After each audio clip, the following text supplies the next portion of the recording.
Buen día, Franco. Ya tiene opción para activar cámara y video. Gracias. Hola, Francisco, ¿cómo estás? Buenos días. Hola, ¿cómo estás, querido Franco? Un abrazo grande, muy buenos días. Qué gusto de tenerte en la plataforma de la Escuela Internacional de Auditoría INIF. Bien, ya estamos a punto de empezar. Esperemos que don Adolfo Palau se haga presente en cuestión de unos instantes para poder dar inicio a esta entrevista sobre las elecciones en el Perú y su importancia para el futuro del país, para el futuro del Perú y, por supuesto, de toda la región, me refiero a Latinoamérica, considerando la gran importancia geopolítica y económica que tiene el Perú dentro de la región. Sí, sin duda, Francisco. Yo creo que los peruanos estamos a 5 días de tomar una decisión histórica, no solo porque es una elección más y se suele decir, pues, ¿no? que con las elecciones uno coadyuva a que se puedan tomar las decisiones correctas para elegir, pues, al presidente correcto, ¿no? Sino también por lo que viene aconteciendo en la parte política, ¿no? Entonces eso ya seguramente lo vamos a conversar ahora, pero sí, aquí en Perú las cosas están bastante movidas, hay mucha incertidumbre, eso ha generado, pues, impactos en el tema económico. Ha habido, pues, se corren rumores sobre la posibilidad, pues, de que hayan actos de violencia después de las elecciones, quien resulte ganador. Verdad que el tema está bastante movido, bastante caliente. Sí, es importante hacer un preámbulo sobre este tema, tomando en cuenta que tú estás palpando la situación, estás en el Perú. Una pregunta importante. Tengo entendido que el dólar también ha tenido una subida, ha tenido una subida importante, que en realidad que nuestra moneda, el sol, se ha devaluado de manera importante con respecto al dólar en estos últimos días. Sí. Bueno, desde que hubo una tendencia política después de las elecciones del 12 de abril, el dólar se ha disparado en un punto de su cotización más alta, a 3.88 aproximadamente, ¿no? Cuando hemos estado en los últimos años llegando al 3.33, 3.35, ¿no? Hay que considerar que lejos de estos comicios electorales de este fin de semana, el país ya vivía, digamos, cierta incertidumbre política, ¿no? Hay que recordar, pues, que en el 2019 Vizcarra disolvió el Congreso de la República, hubieron elecciones congresales en el 2020, estos congresistas solamente han ejercido un periodo de 1 año y medio, que son los que se van ahora en julio de este año. Entonces el país ha estado viviendo, digamos, una inestabilidad política que ha hecho que el dólar pierda su estabilidad. Como te comenté, antes de toda esta convulsión política que empezó en el año 2019, estábamos con un dólar de 3.33 y ha ido subiendo 3.40, 3.50, 3.60, y después de las elecciones, ya en verdad que el dólar se ha disparado a 3.88, y bueno, la tendencia de los economistas dice que si es que, bueno, un candidato ganase las elecciones, estaríamos, pues, superando los 4 soles del dólar, ¿no?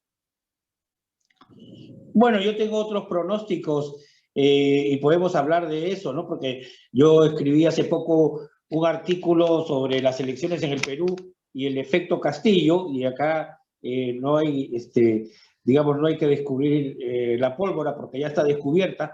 Lo hicieron los chinos hace ya unos varios miles de años atrás. ¿Y qué sucede?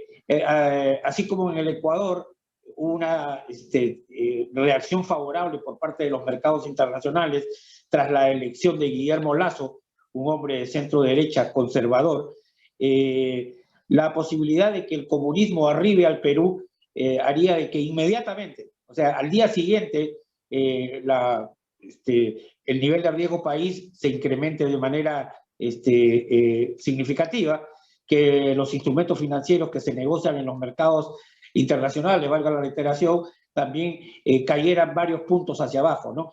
Que es una cuestión propia de la reacción que van a tener, por ejemplo, también las grandes corporaciones que trabajan todavía en el Perú y que, sin duda alguna, harían maletas de conocer que el comunismo ha llegado al Perú, ¿no? ¿Tú qué opinas al respecto?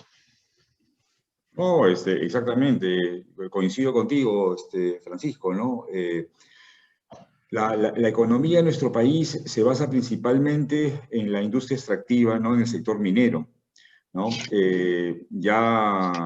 Bueno, para todos los que estamos siguiendo atentamente el proceso electoral, tenemos un candidato, el candidato Pedro Castillo, que ha señalado claramente, pues, que de resultar presidente va a iniciar, pues, un proceso de nacionalización / estatización, ¿no? De los sectores extractivos, ¿no?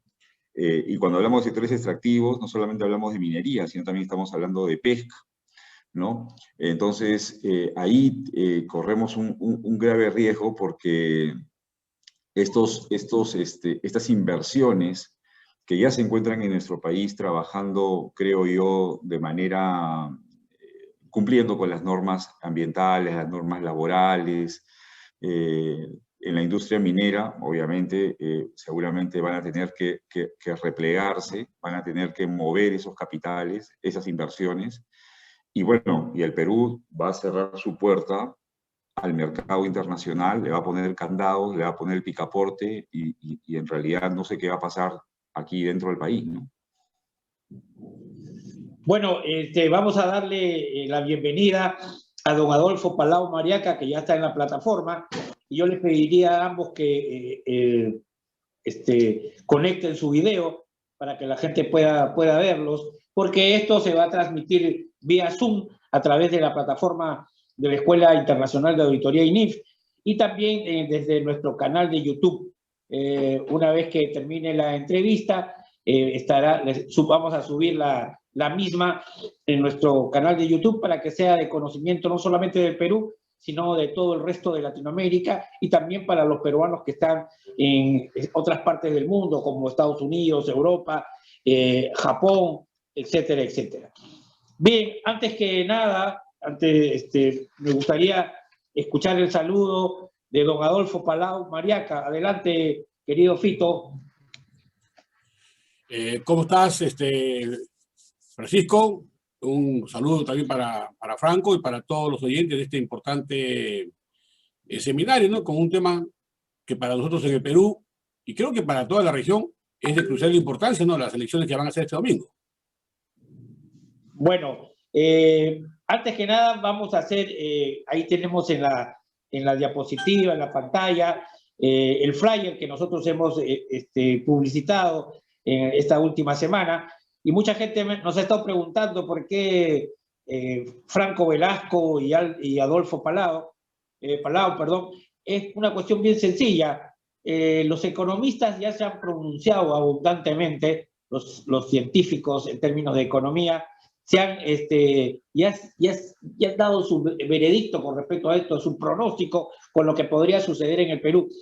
Ahora queremos conocer, por parte de la Escuela Internacional de Auditoría INIF, que estamos en 18 países de Latinoamérica, incluido el Perú, por supuesto, queremos saber qué opina gente profesional, honesta, comprobadamente proba, y que está representada en este caso por un connotado hombre de leyes, abogado, el doctor Franco Velasco Imparato, y un hombre muy íntimamente relacionado con el deporte, como es don Adolfo Palau Mariaca, gente que además es debidamente reconocida en el Perú.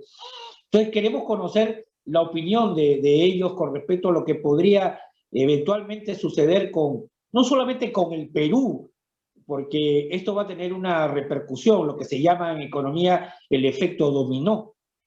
O sea, ¿qué va a pasar con el resto de Latinoamérica, con nuestros países vecinos?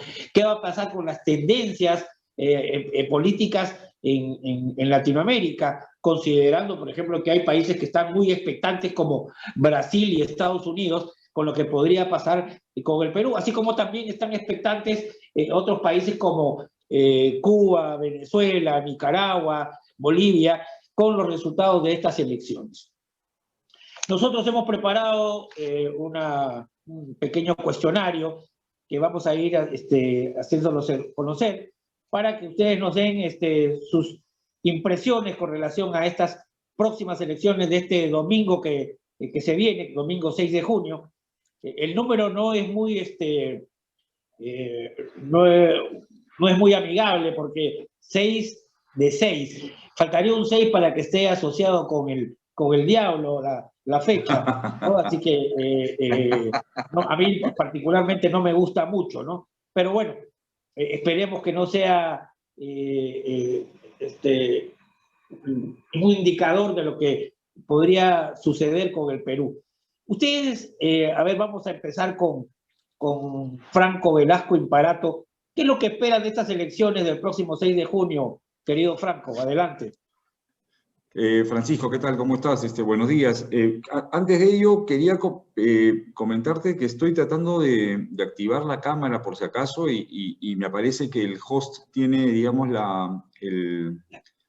hay una actividad que realizar. No sé si es correcto. Sí, ahorita voy a hacer de que la gente que vea la parte técnica se encargue de corregir ese asunto. Pero por lo pronto todos te escuchamos perfectamente, así que adelante con la pregunta. ¿Qué es lo que esperas de estas elecciones del próximo 6 de junio? ¿Cuál es tu visión con respecto a esto de lo que podría suceder? Mira, los peruanos estamos atravesando, creo yo, una severa crisis política que no solamente está enmarcada dentro de lo que estamos a puertas de unas elecciones presidenciales este domingo 6 de junio, sino una crisis política que viene ya desde el año 2019, ¿no? Donde hemos tenido un presidente censurado, hemos tenido un Congreso disuelto, hemos tenido nuevamente un presidente censurado, y bueno, nos encontramos con un encargo presidencial actualmente de transición, como le llaman, de emergencia, y todo esto ha generado pues, una inestabilidad económica, una inestabilidad política, que ha generado, más sumado a lo ocurrido con la pandemia del COVID-19, ha generado pues que la gente pierda sus trabajos, pierda oportunidades de inversión, pierda oportunidades de crecimiento, se hayan aumentado los índices de pobreza, se hayan aumentado los índices de delincuencia en el país, y esto ha hecho un llamado a que los discursos reaccionarios, los discursos cargados de, digamos, no voy a decir de odio, pero sí de sentimientos encontrados, la gente haya visto en determinado candidato, ¿no? una oportunidad de cambio, ¿no? La necesidad de generar una oportunidad de cambio. Pero las personas en realidad no están viendo más allá, entiendo yo, por desconocimiento del marco económico, por desconocimiento del marco político, porque en realidad no podemos obligar a las personas que tengan ese nivel, digamos, de información, sobre todo cuando estamos viviendo, repito, situaciones de crisis económica y política en el país. Entonces, yo lo que espero es que en estas semanas, desde que ocurrió la primera vuelta, el 11 de abril,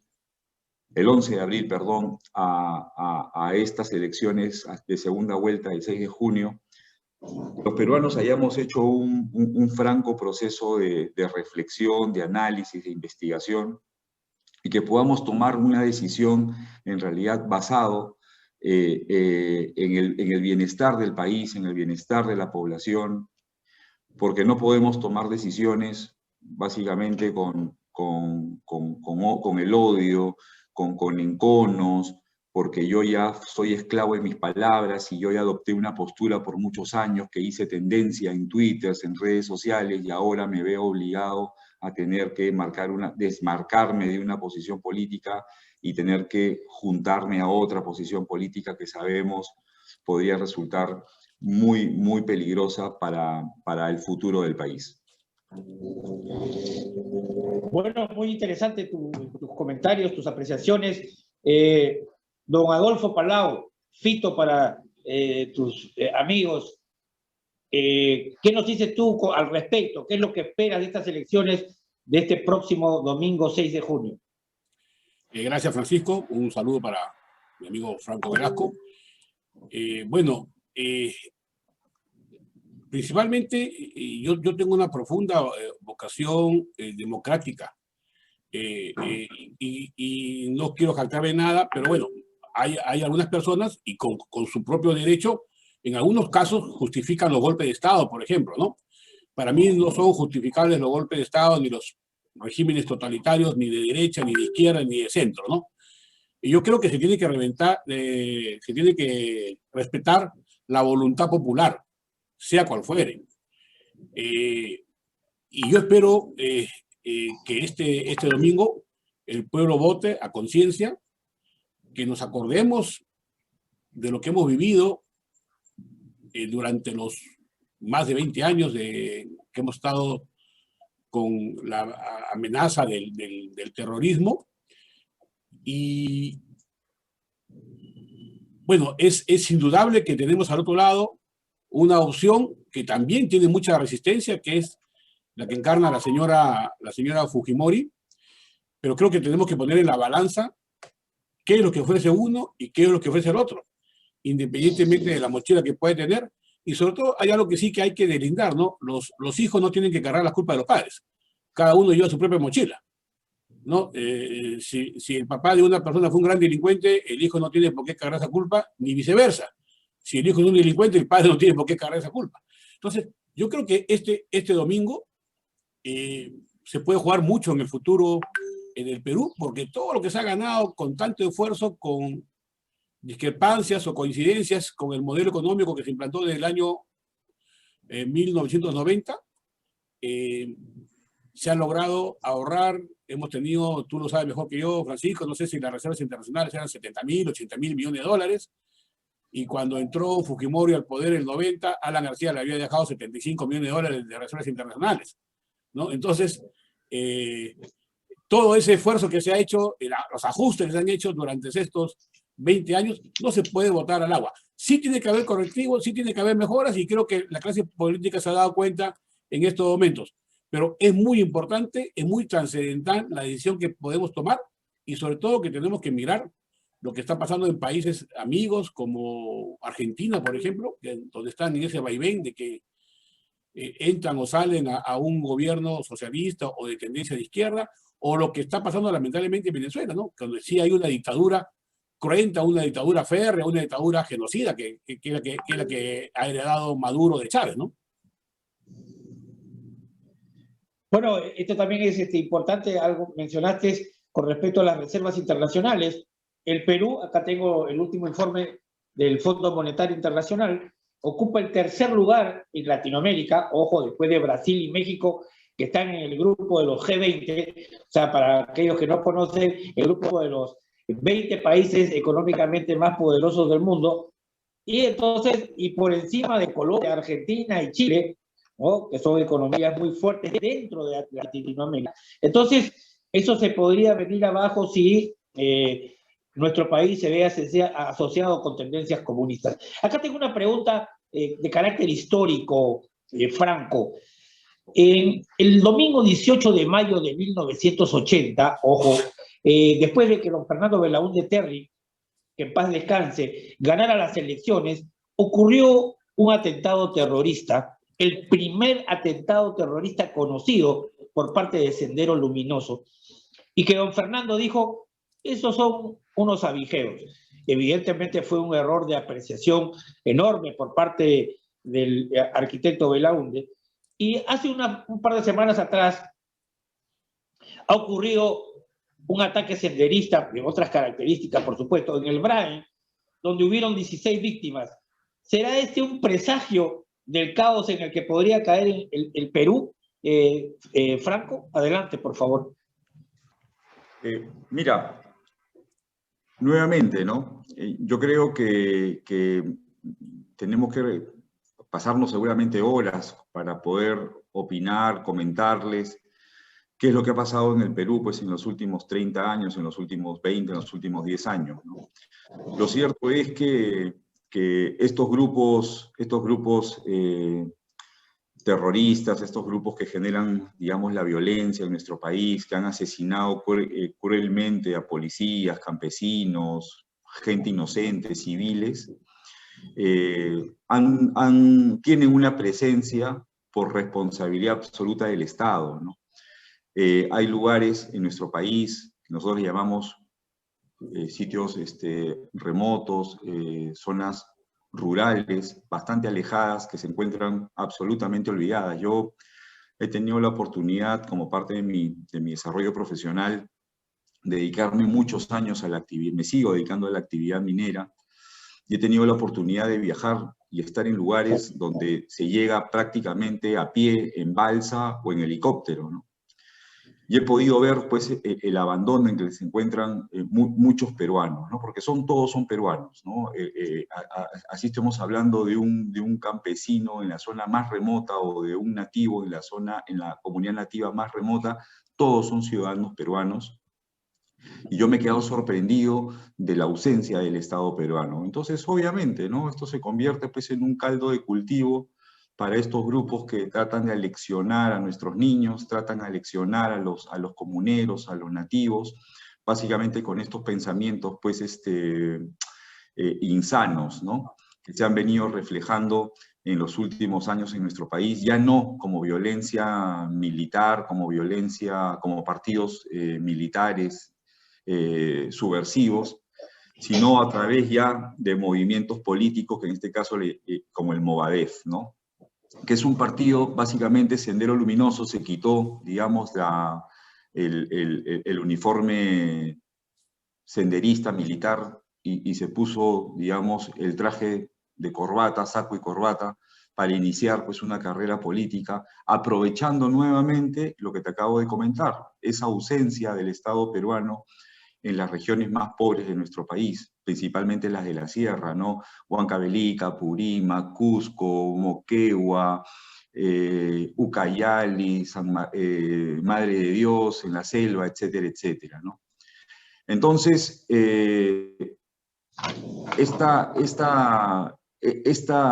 este proceso electoral, la aparición de este candidato Pedro Castillo y los grupos políticos que lo respaldan, los líderes, entre comillas, políticos que lo respaldan, se encuentran vinculados pues, a estos movimientos radicales, movimientos violentos en nuestro país, que seguramente, ¿no? Y ese es el temor que tenemos muchos peruanos, es que, obviamente, si tienes al presidente de la República, que tiene pues a 5 congresistas actualmente electos con antecedentes de investigación por la policía y la fiscalía por terrorismo, y uno de ellos actualmente, Francisco, uno de ellos actualmente está siendo procesado por terrorismo, y hace una semana y media el Perú ha sido testigo en vivo de su declaración frente al fiscal por terrorismo, y es el candidato electo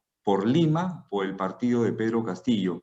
Entonces, sin duda alguna, pues los peruanos no somos tontos, hay que sacar simplemente sentido común, tener sentido común, no hay que sacar muchas cuentas para saber pues que podría haber un rebrote del terrorismo en nuestro país, porque hay que recordar, y esto no hay que perderlo de vista, que la izquierda, ¿no? Tiene pues diferentes alas, ¿no? Así como la derecha tiene diferentes modelos, ideologías dentro de esta ala que se le dice de derecha.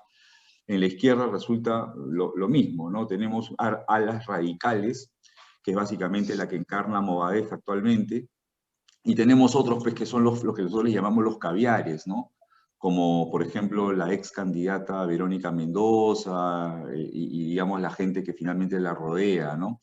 Entonces, sin duda alguna, cuando llegue este candidato, de resultar ser así, pues el próximo 6 de junio, sin duda alguna, pues, va a haber un enfrentamiento interno dentro de este grupo político, que es básicamente un Frankenstein de todos los grupitos caviares, de izquierdas radicales, izquierdas moderadas, progresistas, y seguramente estos grupos radicales van a, obviamente, exigir la cuota que les corresponde por haber apoyado al candidato, y si en la interna no se pusieran de acuerdo, estamos imaginándonos un escenario a la pregunta, obviamente que van a empezar a haber situaciones donde podrían aparecer nuevamente atentados, ¿no? No solamente en Lima, sino también, pues, en las diferentes partes del país. Bien, muchas gracias, querido Franco. Fito, ¿qué nos dices tú al respecto? ¿Cuáles son tus comentarios con relación a este punto específico? ¿Se va a incrementar el caos en el Perú? Sendero Luminoso ganaría mucho terreno si es que llegase a subir el candidato Pedro Castillo. Adelante, Fito. Gracias, Francisco. Ha recordado un hecho que creo que es crucial en la vida del Perú, ¿no? Lo que sucedió en Chuchi un 17 de mayo de 1980, víspera de las elecciones que fueron el domingo 18 de mayo. Ya tú y yo, Francisco, votamos en esas elecciones, ¿no? Teníamos plena conciencia, ¿no? Yo estaba ya trabajando, tú me imagino también, ya habías terminado tu carrera, bueno.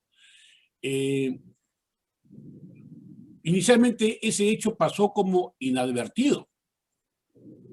Básicamente, el día que fuimos a votar, el domingo, no nos enteramos que había pasado sin Chuchi.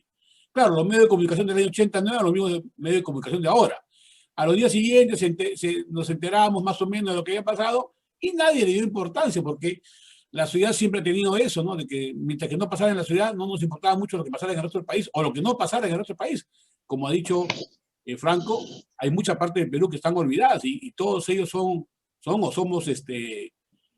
peruanos. Pero ese hecho sucedido el 17 de mayo en Chuchi marca un hito en la historia del Perú, ¿no? El Perú ha enfrentado muchas guerras contra enemigos externos, todo perfecto. Eso es obvio que tiene que ser así, porque las guerras generalmente son sangrientas, son de esa naturaleza. Pero esto es una guerra de un tipo diferente. Estamos haciendo una guerra con gente acá al interior del país, y esa guerra nos detuvo el desarrollo por muchos años. Lamentablemente por muchos años. El gobierno de Arquitecto Belaúnde, si bien es cierto, fue democrático, pero fue muy débil. Eso que tú has dicho, cuando Belaúnde salió al día siguiente, a los 2 días, a tratar de justificar la matanza que había habido en Chuchi, incendiaron el local donde iba a hacer las elecciones, quemaron las actas y todo. Llamarlo avijeros era ponerse una venda en los ojos. Creo que ese fue el gran error. Debió haber enfrentado y afrontado el problema con la máxima severidad, ¿no? Y no mandar a la policía. Del inicio debió haber mandado al ejército, porque sabíamos que nuestra policía en el año 1980, y yo provengo de una familia policial, ¿no? Conocemos la realidad. La policía no estaba preparada para enfrentar el terrorismo.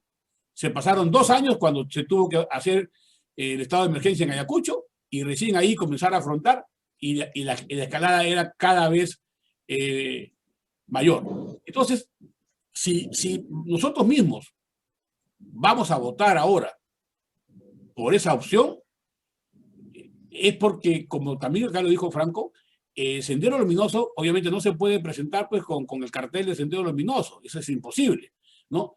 Creó una nueva fachada que se llama Movadef, que intentaron inscribirse como partidos políticos, ¿no? Pero no lo lograron. No lo lograron, fueron proscritos como partido político, pero ahora se ha detectado que 270 integrantes o exintegrantes del Movadef forman parte de Perú Libre, el partido del señor Cerrón, porque no es el partido del señor Castillo. El señor Castillo es un invitado que lo han puesto ahí, porque el señor Cerrón no puede participar en las elecciones, porque tiene una condena, ¿no? Entonces, esto es simplemente el cambio de actitud que tuvieron los terroristas. En su momento ellos tenían la línea de llegar al poder por las armas, de llegar al poder por la violencia. Ahora los terroristas han optado por tratar de llegar al poder por las urnas, ¿no? Como lo hizo Chávez. Chávez llegó al poder por las urnas, dijo que no iba a hacer todo lo que iba a hacer, porque todo lo que dijo que no iba a hacer lo hizo. ¿Ya? Igualito ahora, ¿le podemos creer al señor Castillo que no sabe cuál es la diferencia entre nacionalizar y estatizar? Es como aquel ingeniero que trató de justificar que un puente se cayó, dijo no se cayó, se desplomó. Él, cuando le dijeron vas a estatizar, no voy a estatizar, voy a nacionalizar, por favor, o sea, nos quiere agarrar de tontos. Entonces, creo que ese hecho en Chuchi podría ser el inicio de una escalada de violencia, porque si los propios violentos van a estar dentro del gobierno, ya nos podemos imaginar lo que podría ser nuestro querido país, mi estimado Francisco.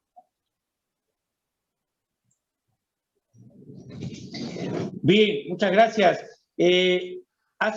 Como parte del preámbulo, antes del inicio de esta entrevista con ustedes dos, estuvimos hablando con Franco con referencia a la devaluación del sol, la moneda peruana, con respecto al dólar estadounidense. Ha habido una notoria devaluación en estos últimos 20 días, que eso es un presagio, es una pequeña muestra de lo que podría ocurrir con la economía del Perú si es que el comunismo llega a la presidencia. A eso habría que sumarle la fuga de divisas, el retiro de las principales inversiones extranjeras y también de las inversiones locales.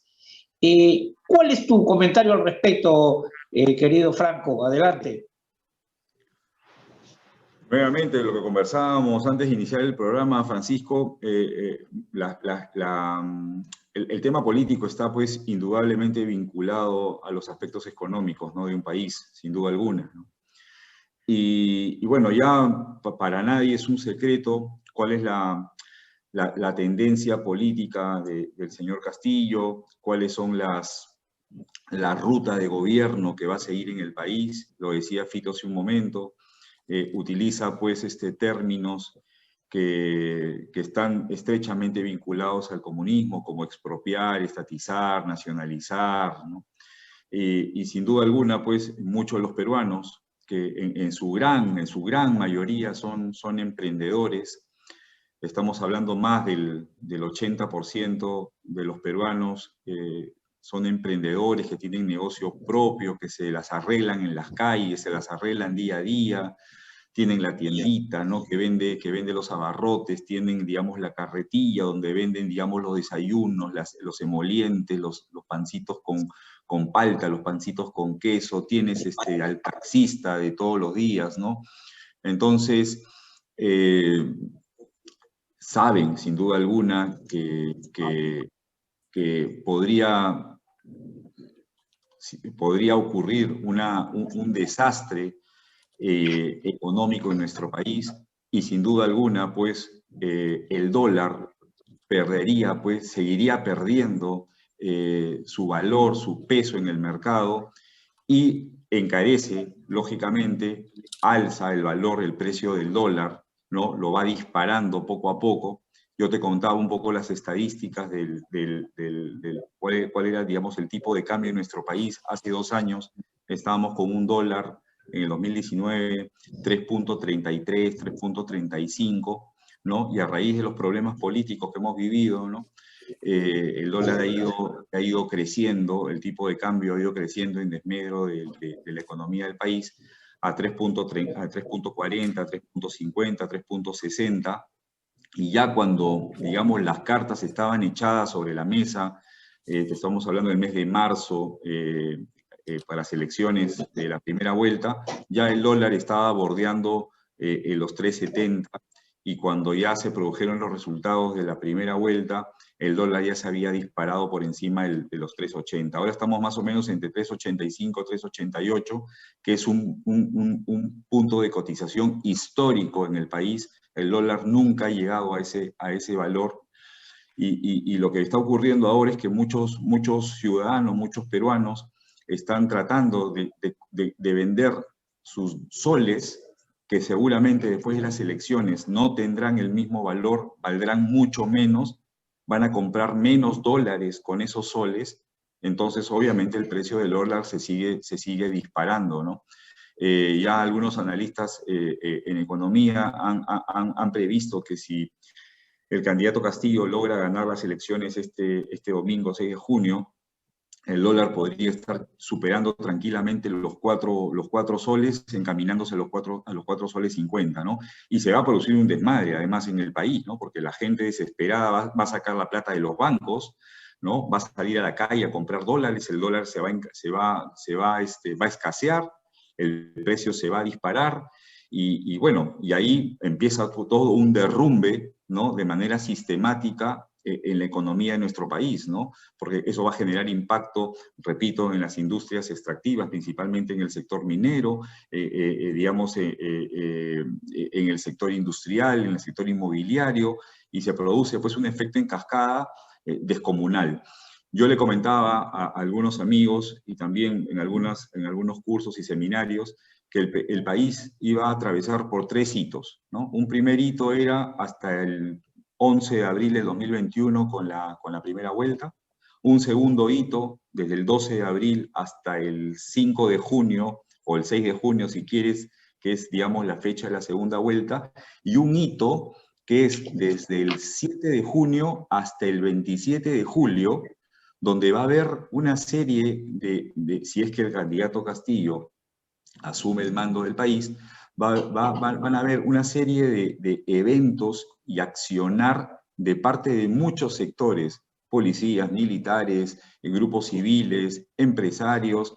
No te estoy hablando, digamos, de reyertas o de marchas o de peleas en la calle, sino diferentes acciones.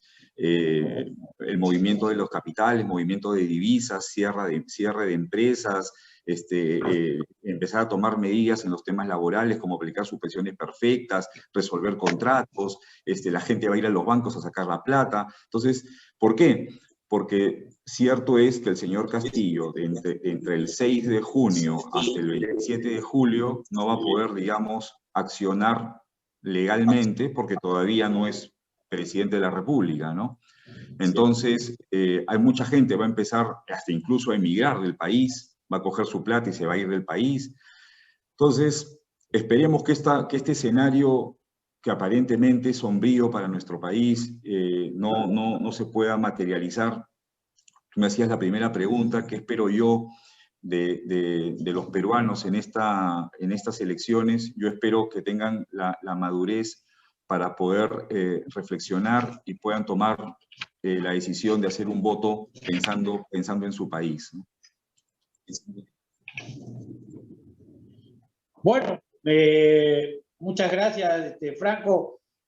Ahora, Fito nos dice con respecto a qué pasaría en el Perú con la tasa de desempleo, los índices de pobreza y la delincuencia, en el hipotético caso que el comunismo llegase al poder, considerando que el Perú, de acuerdo con las propias estadísticas del Fondo Monetario Internacional, nos encontramos con un alto índice de informalidad laboral. Gran parte de la masa monetaria que circula en el Perú viene del mercado informal. Entonces, repito la pregunta: ¿qué pasaría con las tasas de desempleo, los índices de pobreza y la delincuencia, considerando que va a haber una reacción inmediata por parte de la masa popular, del pueblo, que es mayoría en el Perú? ¿Qué nos dices al respecto, querido Fito? Bueno, Francisco, yo creo que de llegar un gobierno comunista, que se podría dar evidentemente este domingo 6, ¿no? Ya mucha gente sacó su dinero del país para comenzar. Tengo entendido que en capitales han salido alrededor de 7.000 millones de dólares en las últimas semanas. Y obviamente esto se va a incrementar a partir del lunes 7, si es que ganara la opción de Castillo. El otro día conversaba con un amigo que trabaja en un banco y me dice que en su agencia le estaban dando $10.000 para cada 3 días, para que tenga $10.000 en efectivo para 3 días. ¿Qué cosa puede hacer una agencia con $10.000 en 3 días? Si cualquier persona puede tener ahorro por $10.000. O sea, imagínate, Pancho, vas tú, sacas tus $10.000 y se acabaron los dólares en esa agencia. Entonces, ya hay ese problema. Es indudable que mucha gente va a liquidar sus activos, vender sus casas, sus propiedades, y obviamente esa venta va a tener que ser malbarateada porque los bienes raíces van a caer. Pero en el caso que ganara la opción que tú estás diciendo, Francisco, yo creo que el peor promotor de empleos es el Estado, ¿no? Lamentablemente siempre hemos tenido eso hasta que vino el año 90, que se cambia el modelo, de tratar de meterle al Estado más carga laboral y gente ineficiente, gente inepta. Creo que lo que tú has reflejado es cierto, la economía se mueve mucho en la informalidad, lamentablemente todavía.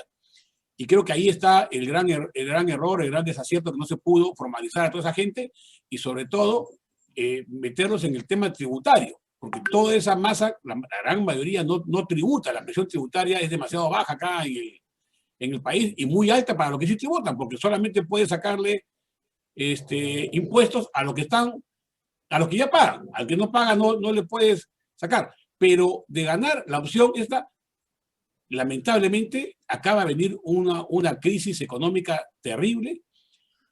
Las grandes compañías van a optar por irse. En estos momentos no hay inversiones. Y si no hay inversiones, ¿cómo se generan nuevos puestos de trabajo? Ya ha dicho claramente Castillo que determinados proyectos mineros definitivamente no van a ir en su gobierno. Ya. Ahora, no hablo específicamente por esos proyectos, pero ese tipo de política, entonces, ¿de dónde vamos a poder hacer que vengan capitales? Él ha hablado del 70-30, eso es algo muy, muy relativo. Finalmente, lo del 70-30 puede ser 80-20, puede ser 60-40, puede ser 50-50 en el caso de las concesiones mineras, ¿no? Pero el otro gran problema es que esta opción de Perú Libre de Pedro Castillo no tienen un plan de gobierno. Recién han construido un mamotreto en el correr de estos días, ¿no? Porque lo que habían puesto en el jurado de elecciones era un ideario del partido de Cerrón. Y ese diario incluso no incluía qué hacer, qué acciones tomar frente a la pandemia. Entonces ya vemos que también vamos a estar frente a un gobierno improvisado, un gobierno que va a estar armado por la coalición de gente que lo ha apoyado y que cada uno va a pedir su cuota de poder respectiva, cada uno va a pedir su ministerio o lo que quiera que le corresponda. Yo creo que se vendría un gran descalabro en el país si ganara la opción de Pedro Castillo. Gracias, querido Fito. Franco, vamos a salir un poco de la geografía del territorio peruano. ¿Qué pasaría con el Perú? ¿Se vería aislado con relación a países como Estados Unidos, Brasil, la misma Comunidad Económica Europea, de ganar el comunismo? No vamos a mencionar nombres porque, de acuerdo con mi visión, el que ganaría sería el comunismo, que es algo que sería muy peligroso para el Perú, para la región y para el mundo entero realmente, porque esto, si gana el comunismo, va a traer un efecto dominó sobre otros países que están al borde de caer en el comunismo. Entonces, porque no estoy hablando de un socialismo extremo, estoy hablando de un comunismo abiertamente convenido. Entonces, ¿qué pasaría con el Perú? Ya hemos hablado de que económicamente en la interna habría un efecto inmediato, pero también, yo por lo menos lo visualizo así, caeríamos en el aislamiento, porque de hecho ya la gente de Brasil, la gente de Bolsonaro, está señalando que de llegar el comunismo al Perú rompería relaciones con nuestro país, y algo similar estaría pasando con Estados Unidos. ¿Qué comentarios tienes tú con relación a esto? Mira, allí hay que tener un poco la tranquilidad para poder hacer un análisis cuando ya se trata un poco de política internacional, ¿no? Yo creo que cualquier medida que tomen los países de la región, los países europeos, Estados Unidos, ya tendrían que ver básicamente con un desencuentro pues, abierto que va de la mano con las medidas que se puedan tomar, digamos, en el país si es que llegase el comunismo. Esto no creo que sea inmediato, ¿no? Yo no creo que, digamos, de ganar el comunismo, al día siguiente todos los países realicen un bloqueo económico al Perú, ¿no? Yo creo que esto se podría dar probablemente a un mediano y largo plazo, si es que no se generan pues, las condiciones políticas, las libertades constitucionales dentro de nuestro país, y sí creo que mañana más tarde los países podrían adoptar una posición de esa naturaleza, ¿no? Hay que recordar que el Perú, si no me falla la estadística, tiene alrededor de 21 tratados internacionales, ¿no? Entre tratados de libre comercio, acuerdos de cooperación internacional, etcétera, etcétera. Y de alguna manera estos tratados deberían todavía caminar, ¿no? Deberían ejercer, digamos, sus alcances internaciones, ¿no? En la medida, vuelvo a repetir, de que no haya una postura, ¿no? Que, como le llamamos nosotros, que patee el tablero y que, digamos, encierre, encapsule al país, ¿no? Dentro de la esfera internacional, ¿no? Entonces, las relaciones bilaterales de los países se van a sostener, creo yo, siempre y cuando se mantengan y se respeten algunos derechos dentro de nuestro país. Si ya estamos hablando, pues, de restricciones a la libertad y el ejercicio constitucional de los ciudadanos, si ya estamos empezando, por ejemplo, a tomar decisiones respecto a no pagar las deudas externas, si estamos empezando pues, a tomar posiciones de que no vamos a importar productos de determinados países, creo yo, ahí se prende la alerta, se prende la luz roja, y ahí es donde de alguna manera es el llamado de atención para que estos países puedan de allí en adelante adoptar determinada posición. Finalmente hay que recordar que estamos hablando de tratados de libre comercio, tratados internacionales que son bilaterales, y significa de dos países, o sea, dos actores, el Perú y otro país. Estados Unidos, por ejemplo, Canadá, Singapur. Creo que ahí tenemos también un tratado de libre comercio con el Reino Unido, ¿no? Que finalmente estos países de manera autónoma, independiente, podrían tomar una decisión al respecto. Pero también tenemos acuerdos y tratados donde hay comunidades de países, ¿no? Por ejemplo, tratados con la Comunidad Europea. Entonces, yo creo que eso va, el análisis de las decisiones de estos países o de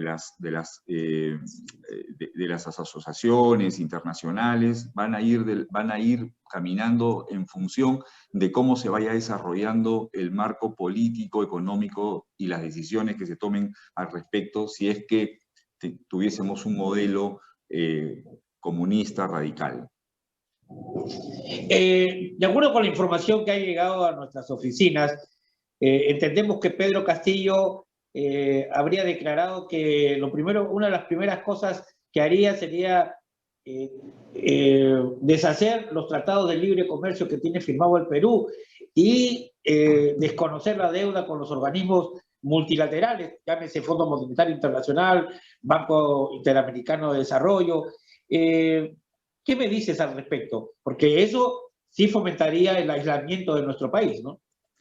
Claro, justamente a eso me refería, ¿no? Yo creo que hablar ahora de que estos acuerdos bilaterales, multilaterales, puedan adoptar una posición ya, digamos, concreta, radical, a partir del 7 de junio, me parece que no es un horizonte en el que nos encontremos, digamos, todavía cerca, ¿no?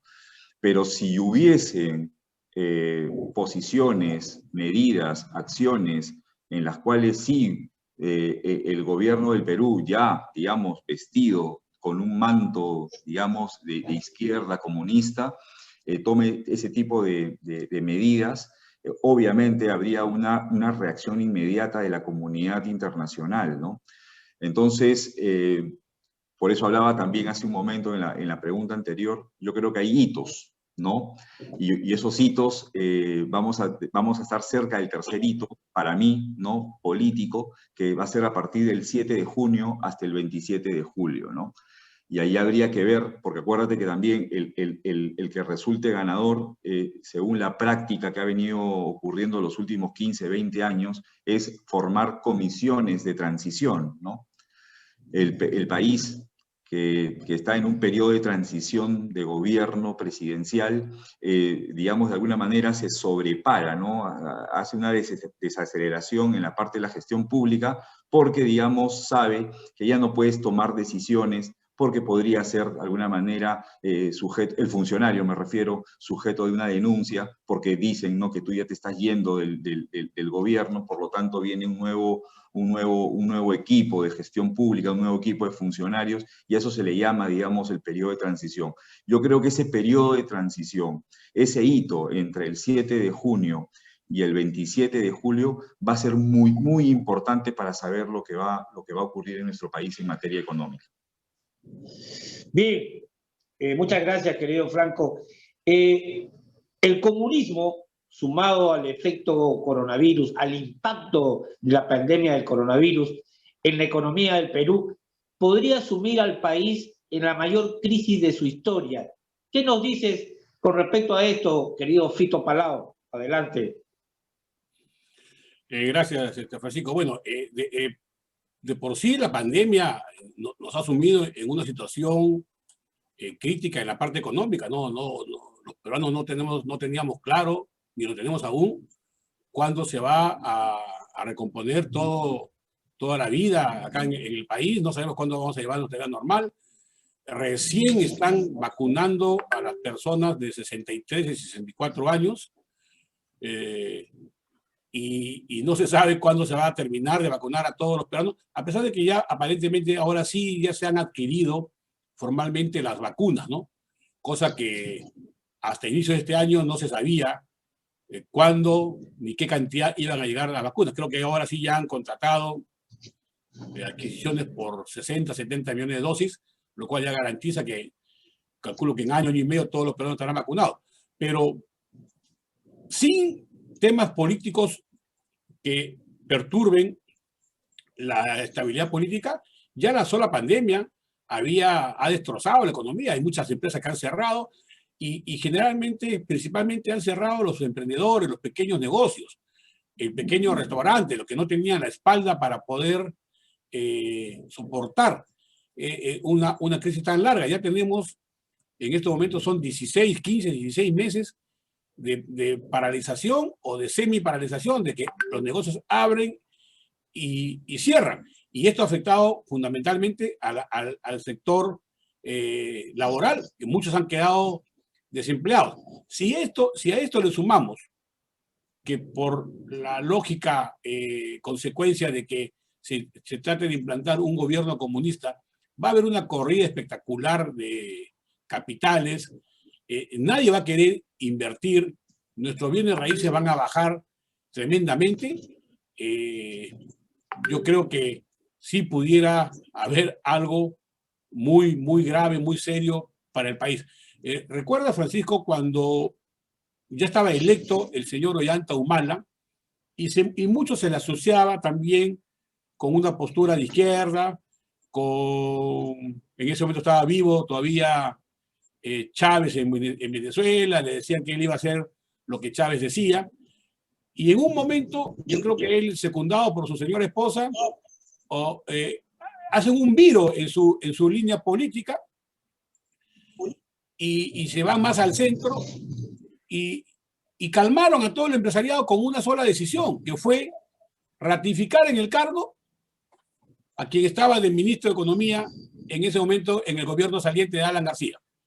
Eso para el empresariado por lo menos fue una señal de que el modelo económico no se iba a cambiar y por ese lado se tranquilizó la cosa, no hubo fuga de capitales, el dólar no subió. Acá tengo, por ejemplo, mira, Francisco, esto es un, no sé si la cámara me puede enfocar, pero este es un... Sí, perfectamente. Este es un listado de acreedores del Club Unitario de Deportes. Y las acreencias, tú lo sabes, Francisco, están en soles y dólares. Esta es una un listado del 15 de mayo de 2019, cuando todavía no se sabía que iba a haber pandemia, no conocíamos nada de eso. El tipo de cambio estaba a 3.32. Así de simple. Ahora estamos en 3.80 y la semana pasada se llegó a 3.88, como dijo Franco, y creo que si esta cosa sigue, pasamos a los 4 soles fácilmente. Y eso podría ser muy perjudicial para la economía del Perú. Bien, tú has mencionado algo importante. Hablaste de Universitario de Deportes y antes de volver a cambiar el giro de la entrevista, quiero felicitarlos a ambos dos, tanto a Franco Velasco Imparato como a Adolfo Palau Mariaca, por la impecable labor realizada en favor de Universitario, que se ha logrado un primer grandísimo paso con la aprobación del proyecto de ley 6863 para interrumpir los procesos concursales dentro de los clubes profesionales de fútbol, específicamente Universitario de Deportes, Sport Boys y Cienciano del Cusco. ¿Qué pasaría con la salud, la educación y el deporte en el Perú si es que arribase el comunismo? Tomando en cuenta que, por ejemplo, en Cuba, que es un país abiertamente comunista, se tiene especial cuidado, se tiene como una cuestión de mayor prelación, de mayor prerrogativa, la salud, la educación y el deporte, cosa que no sucede con Venezuela, que también está bajo la tendencia comunista. ¿Qué nos dices tú, Franco? ¿Qué pasaría con la salud, la educación y el deporte en el Perú si es que arribase el comunismo? A ver, nuevamente, yo creo que el análisis de la izquierda, del comunismo, en los países de la región se tienen que analizar, digamos, dependiendo de cada idiosincrasia, de cada, digamos, geopolítica que tiene, digamos, cada país, ¿no? Cuando hablamos, pues, de Cuba, estamos hablando de una forma, para explicarlo más coloquial, de ver, de interpretar, de interpretarse la izquierda, ¿no? La izquierda comunista. Lo propio, pues, en Venezuela. Ecuador también ha pasado por una amague, ¿no? Con Correa en los últimos años. Y Bolivia tiene también digamos, una forma en cómo está transitando el tema de izquierda en el país. Y a diferencia de estos países, creo yo que Perú tiene digamos, una situación particular, que es básicamente el terrorismo, que es una izquierda, repito, radical, es una izquierda violenta, es una izquierda que no va a respetar la izquierda, ¿no? Que se diferencia, digamos, en los países que hemos mencionado. Entonces yo creo que ahí va a haber un fuerte impacto en el sector. Por ejemplo, empezamos con el sector educación, porque podrían haber situaciones particulares en zonas alejadas del país donde la educación pública principalmente, porque tenemos una fuerte presencia de educación pública en las zonas no urbanas del país y en zonas, digamos, rurales del país, va a haber ahí, digamos, centros de adoctrinamiento, ¿no? Donde se van a crear, pues, los futuros soldaditos, ¿no? de estos grupos, digamos, violentos, ¿no? Entonces, ahí tenemos, por ejemplo, un riesgo importante en el sector educación. En el sector educación, en lo que es zonas urbanas, donde prima, digamos, la educación privada, sin duda alguna, podría darse una situación en que estos centros de educación educativos privados sean materia digamos, de intervención. No voy a decir de repente el término expropiación, porque igual no quiero generar, pues, alarma ni una crisis, pues, en nuestro país, pero sí van a ser intervenidos por el Estado y poco a poco van a ir, de alguna manera, sufriendo, pues, estos impactos. Me refiero a las entidades privadas en la parte educativa, que poco a poco van a ir saliendo, van a ir cediendo espacio, digamos, a la intervención pública. y nuevamente, pues, vamos a tener una educación de tercera, de cuarta categoría, peor de la que tenemos actualmente en nuestro país, ¿no? En el sector salud, yo creo que va a ser básicamente el mismo ejercicio. Yo creo que podría haber una situación de intervención dentro de los establecimientos médicos, clínicas privadas. El Estado, sin duda alguna, los va a intervenir, ¿no? Para que se conviertan, digamos, en centros de atención pública.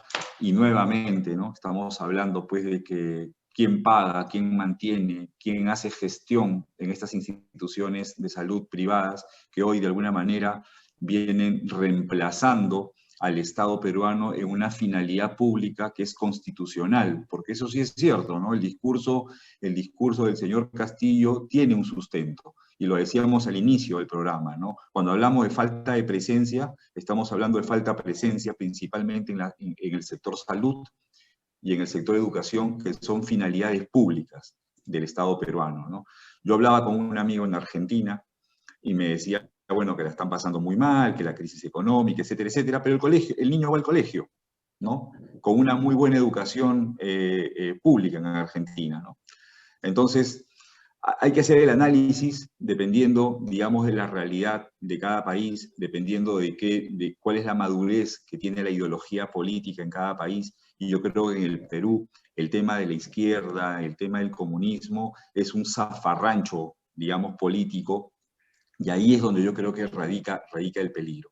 Y finalmente en la parte deportiva, nosotros tenemos un antecedente, digamos, de un modelo dictatorial comunista con el, ustedes se acuerdan, yo todavía no nacía, ¿no? En los años 60, que es con el dictador militar Juan Velasco Alvarado, ¿no?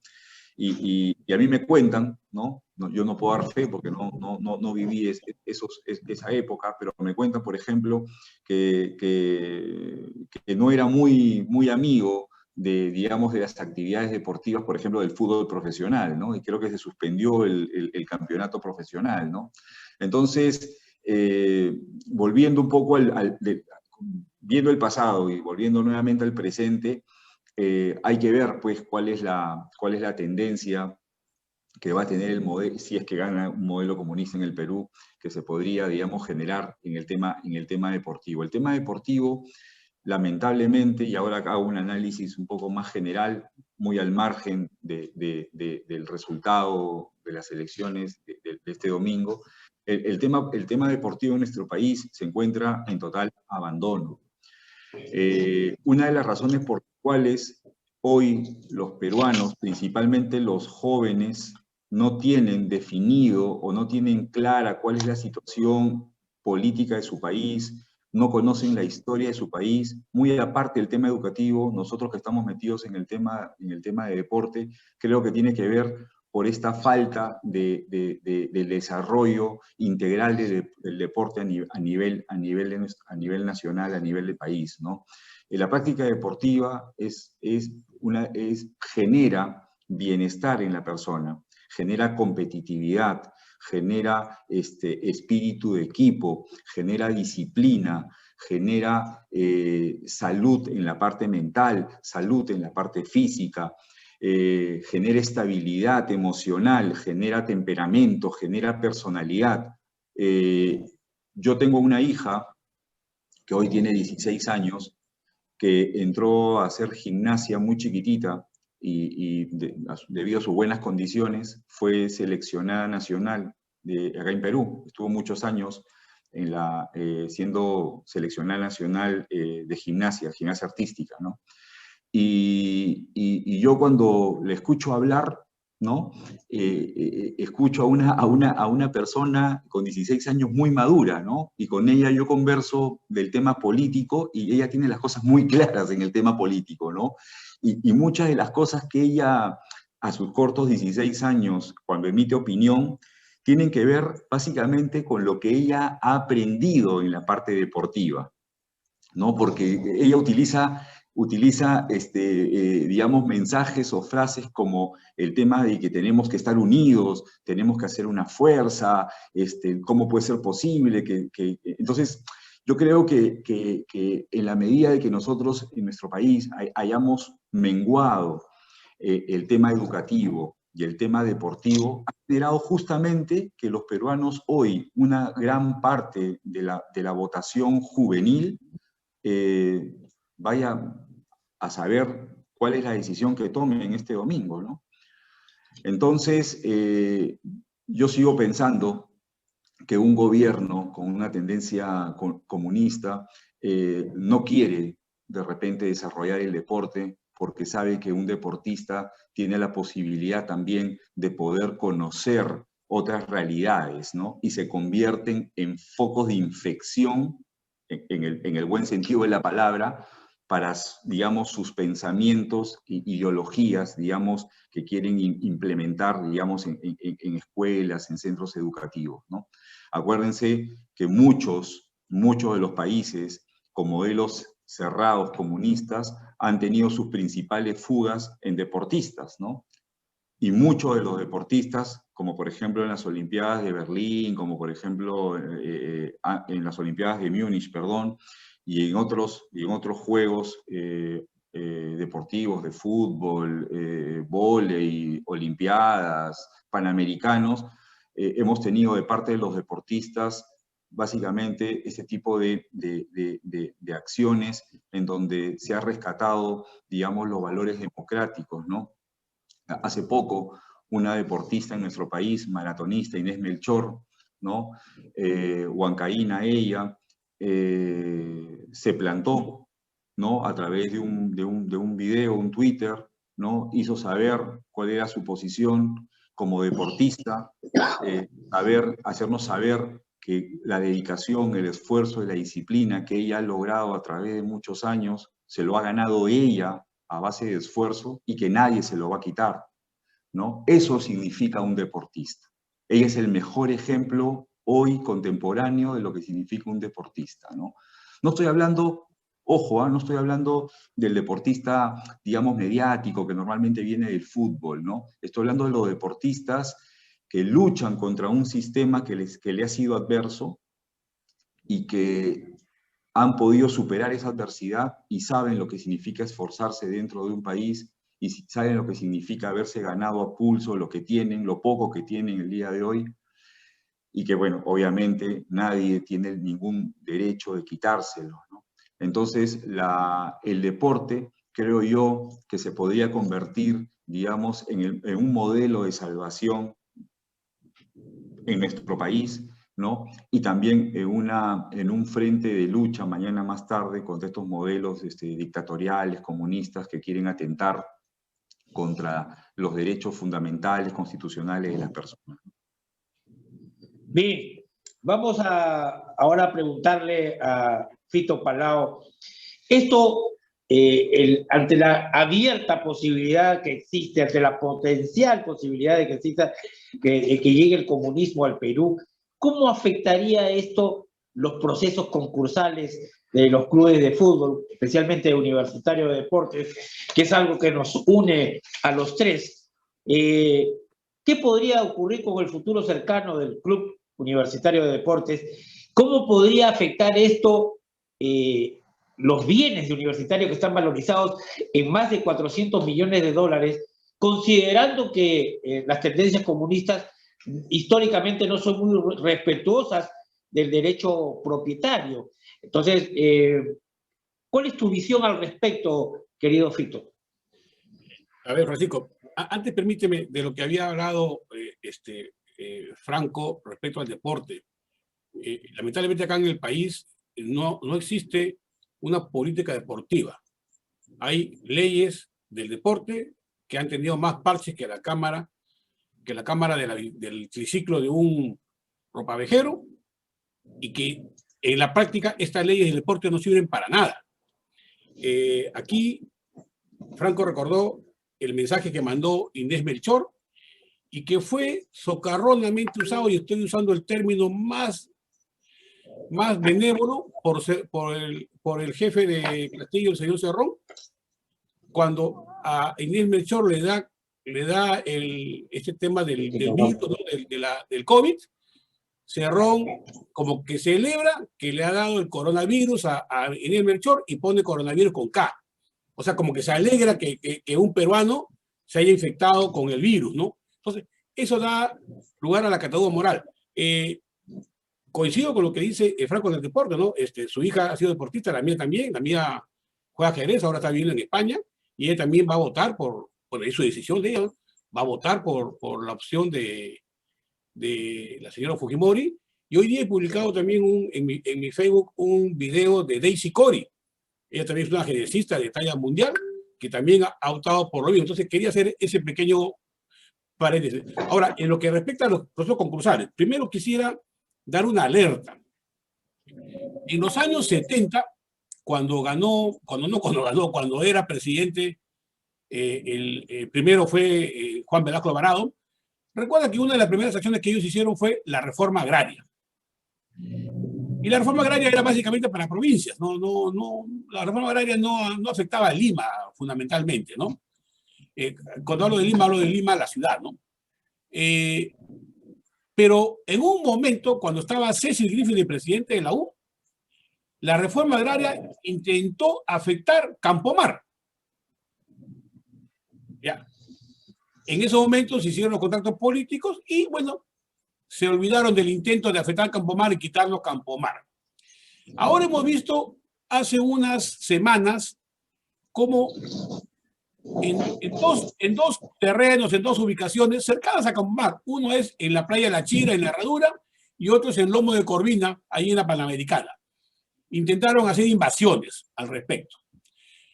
En ambos casos fueron desalojados porque el tema de lo que es la Herradura, ¿no? Eso es un sitio intangible porque ahí se significó la batalla, recuerdas, de San Juan de Miraflores en la guerra con Chile. Y el tema del Lomo de Corvina es un sitio donde es inhabitable. Ahí es todo un peligro que la gente arme algo ahí porque eso se puede venir abajo. Yo tengo informaciones de que hay gente que está promoviendo la invasión de Campomar. ¿Y sobre pretexto de qué? De que si gana el Partido Comunista, ahí sí pueden, ellos no usan Campomar, ¿para qué lo quieren? Le deben al Estado, entonces como le deben al Estado y yo soy parte del Estado, Campomar también es mío. Y no duden de que pudiera haber esa invasión en Campomar. Porque pongo el ejemplo de Campomar porque es algo nuestro. Pero esto puede repetirse en todo el país con todo el tema de propiedad privada, ojo. Mañana, si tú tienes un edificio, Francisco, te dicen, bueno, señor, usted, su esposa y sus 2 hijos pueden vivir en un departamento del edificio, los otros 20 departamentos se los vamos a tener que dar al pueblo. Y punto, ¿no? Ahora, con respecto a los procesos concursales, la verdad que si ahora en el tema de la U estamos todavía en un tema de incertidumbre, si llegara el comunismo, con respecto a la U, la oscuridad sería aún mayor. No podríamos saber qué es lo que pasaría con nuestro patrimonio. Es muy probable, como repito, que las 50 hectáreas de Campomar sean, por ejemplo, demagógicamente, proselitistamente repartidas en el pueblo porque, digamos, la U no las usa, por decir algo, ¿no? Cualquier cosa podría pasar con esto de los procesos concursales, que ya de por sí, ahora estamos en un túnel que todavía recién hemos visto con lo que pasó anteayer, Francisco, Franco, recién hemos visto una pequeña luz al final del túnel, con esta aprobación del proyecto de ley 6863 por parte del legislativo, que ahora falta que la promulgue el ejecutivo. Pero yo veo muy incierto el tema, ¿qué cosa podría pasar? Podrían comenzar a dar medidas populistas, medidas demagógicas, ¿no? Como la confiscación de propiedad privada, que en la práctica no es tan lejano, Francisco, porque todos sabemos, y lo conoce mejor Franco que yo porque es abogado, que el proceso concursal en el cual está la U tiene un carácter confiscatorio porque fue realizado bajo dispositivos legales con nombre propio, ¿no? Y totalmente inconstitucionales para poder asaltar a la U por parte del Estado. Eso fue con lo que sucedió con la U. Nos dejaron en un total estado de indefensión y no estaba el comunismo, ojo. Entonces, ya podemos esperar qué cosa pudiera pasar si viene un régimen comunista.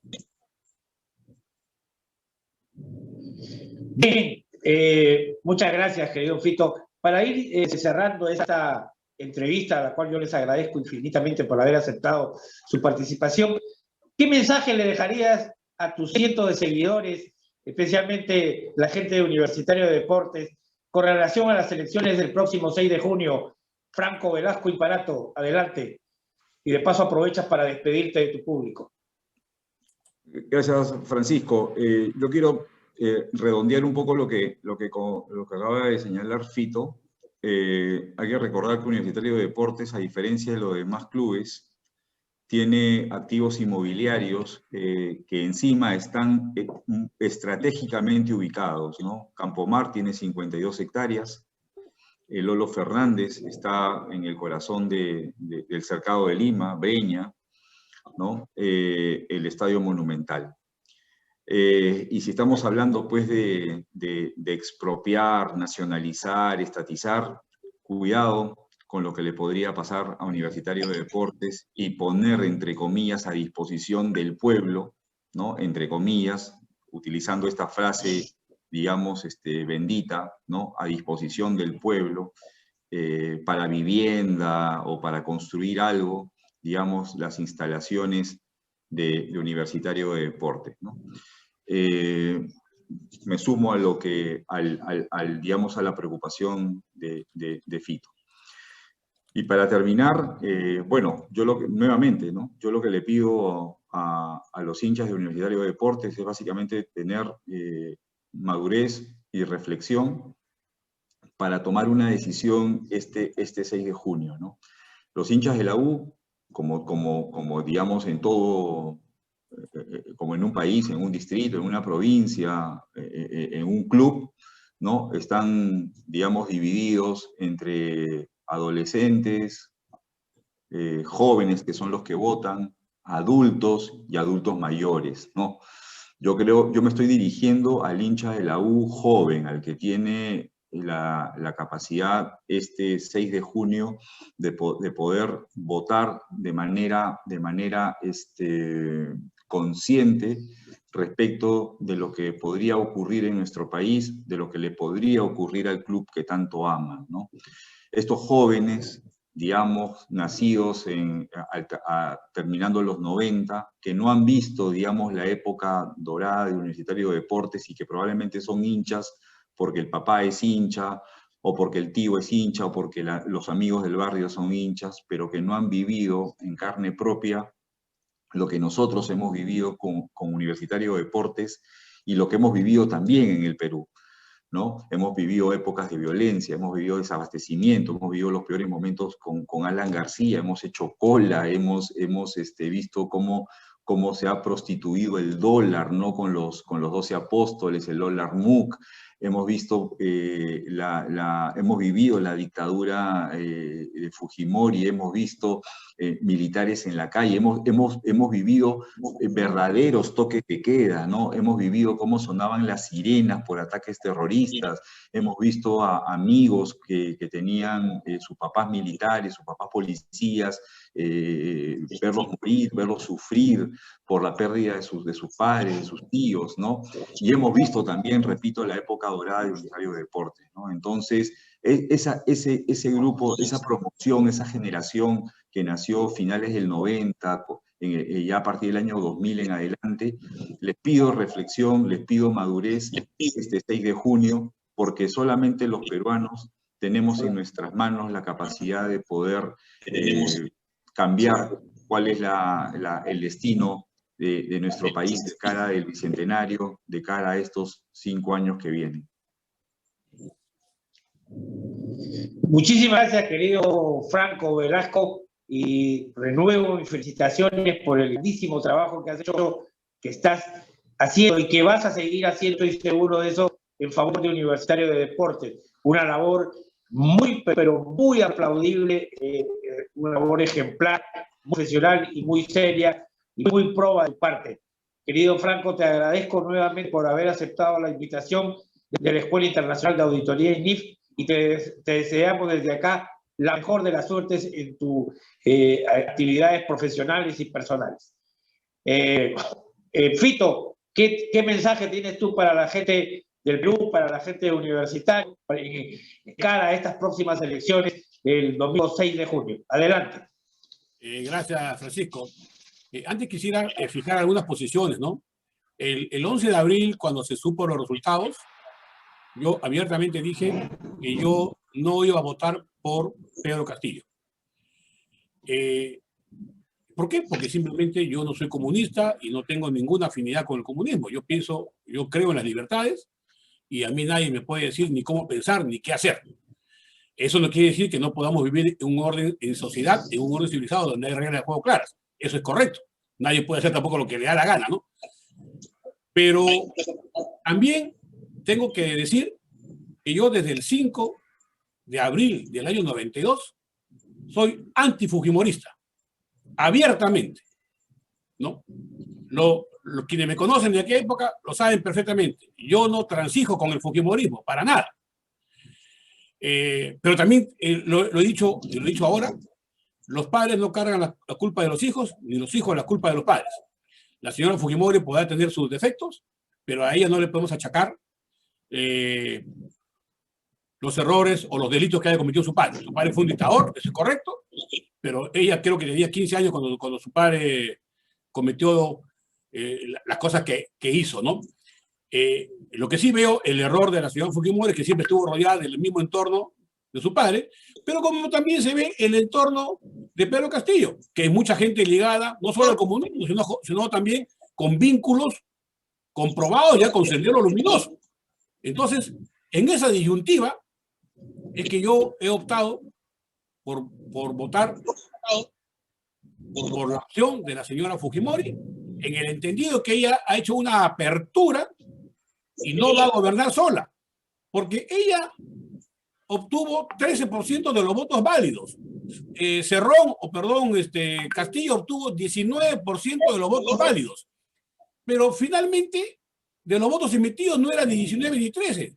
De los votos emitidos será 10% de la señora Fujimori y 15-16% de Castillo. Entonces, con esos porcentajes, ellos no pueden decir que representan al Perú. Entonces, espero que la señora Fujimori haya aprendido la lección y que haga un gobierno de ancha base, donde va a tener que contar con la ayuda de los demás partidos, porque es la única manera, me parece, de poder enfrentar al comunismo, que lamentablemente, por diversas causas, entre ellas el descontento general que hay, la clase política está muy desgastada, nadie cree en los políticos, ha sido una suerte de voto de rechazo. Pero yo voy a votar este domingo por la señora Fujimori, pero a partir del día lunes yo vuelvo a ser antifujimorista y oposición al fujimorismo. Y le voy a exigir a la señora Fujimori que haga las cosas como deben ser. O sea, yo no, que yo y muchos peruanos vayamos a votar por ella, no es un cheque en blanco, para nada. Pero creo que es una mejor alternativa que la alternativa del comunismo y sobre todo el comunismo ya tan radical ligado a Sendero Luminoso. Si aquí viniera una izquierda, como la que por ejemplo, Francisco llegó en Francia, con François Mitterrand, que co-gobernaba con Giscard d'Estaing, ¿no? Donde el presidente era Giscard d'Estaing y el primer ministro en un momento fue Mitterrand y podían convivir juntos, derecha e izquierda, ahí no había problema, porque es otro tipo de sociedad, otro tipo de cultura. En España misma, cuando llegó el socialismo con Felipe González era otra cosa, ¿no? Pero estos no son socialistas de ese tipo. Estos son otra cosa que es muy, muy, pero muy peligrosa. Y aquí van a querer llegar y implantarse por las urnas, pero quedarse eternamente en el poder. Y eso va a ser a costa de sangre y fuego. No hay otra posibilidad.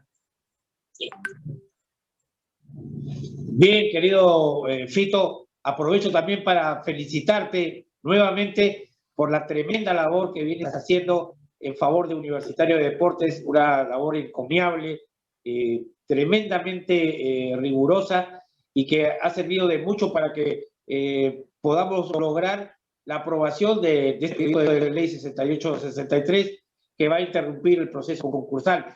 Y también agradecerte en nombre de la Escuela Internacional de Auditoría INIF y del mío propio por haber aceptado nuestra invitación y por haber tenido esa brillante participación, tanto Franco Velasco como tú, y nos han hecho conocer un poco más está sucediendo en el Perú, de lo que puede suceder el domingo 6 de junio y lo que podría eventualmente pasar, ocurrir después de esas elecciones.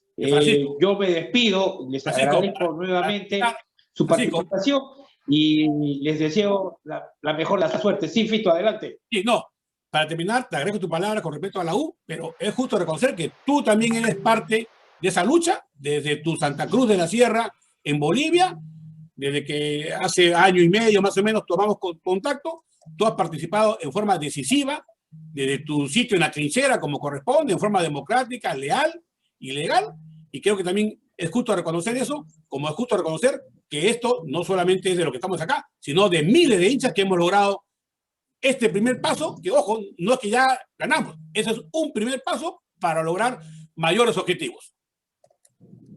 Muchísimas gracias, querido Fito, por tus generosas palabras hacia mí. Bueno, vamos a seguir trabajando en favor de Universitario, en favor del Perú, con nuestro granito de arena desde acá, desde nuestra querida Santa Cruz de la Sierra, Bolivia. Y bueno, me despido de todos ustedes, deseándoles la mejor de las suertes a ustedes y al Perú este próximo domingo 6 de junio. Hasta un Muchas gracias, Francisco. Muchas gracias por todo. Un fuerte abrazo. Gracias. Gracias, Francisco. Buenos días.